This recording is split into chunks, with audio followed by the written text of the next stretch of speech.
Hey, what's going on guys? Welcome back to the Brotel. This is going to be a Grand Hero review for Navar. I'm going to go over Navar just like I would during the banner reviews. Then I'll talk more about inheritance and builds afterwards. Navar only comes in 3 and 4 stars, but this review is going to be for 5 stars. Since he is a free-to-play unit, he will not have positive or negative IVs. He is a red sword infantry type, and at 5 stars level 40, his stats are 42 HP, 31 attack, 37 speed, 23 defense, and 24 resistance. In terms of stats, he is very similar to Hannah and Long Q.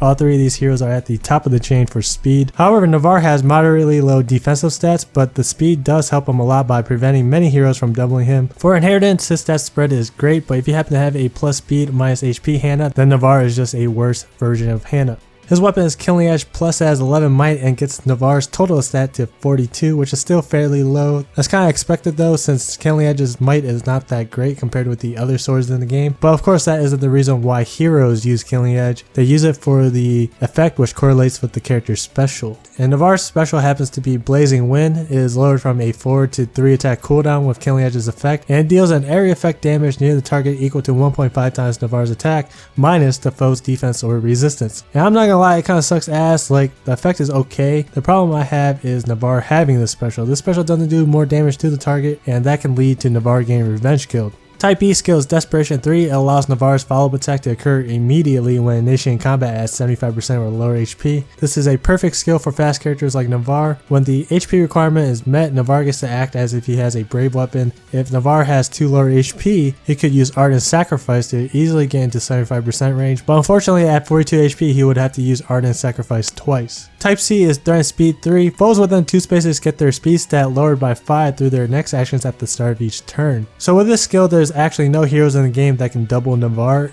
In addition, he can double all the heroes in the game besides 32, but most of those heroes are plus speed variants. Overall, Navar is just an okay hero. Again, I think Hannah is just better in every way compared with Navar. Hannah has 5 less HP than Navar, but has better or equal stats in everything else. She also comes with Life and Death in the A slot, which is a very good skill on both of these heroes. The only upside for Navar is that his base kit does come with a lot of good skills already. At minimum, you will only need to swap his special, add in a Type A passive and an assist skill. For Hannah, she'll have to change basically everything except for her Type A passive. As for notable inheritable skills, you can get Threat and Speed 3 off of him as a 4-star, which is an excellent skill, and at 5-star, Killing Edge Plus is available. Desperation 3 is also great, but you can just get that off of a 4-star Shanna. Alright, so this is the inheritance build section of the video, and I have 3 builds for you guys. So this first one is if you want to keep Killing Edge Plus and don't want to sacrifice a 5-star to change his weapon. The assist skill can be whatever. I don't think anything really helps him too much. I guess you could use reciprocal aid, but I don't think you are going to use it that often. So that's why that slot is noted as flexible. For the special, I looked into 2 specials, which were Moonbow and Luna. So if Navar was at full HP, Luna actually wins 4 more matchups than Moonbow. But when Desperation 3 is active, Luna wins 20 less matchups. And since Desperation 3 is part of this build, I recommend using Moonbow. Passive A is Life and Death 3. With this skill and Threat and Speed, I'm pretty sure Navar can double everyone in the game.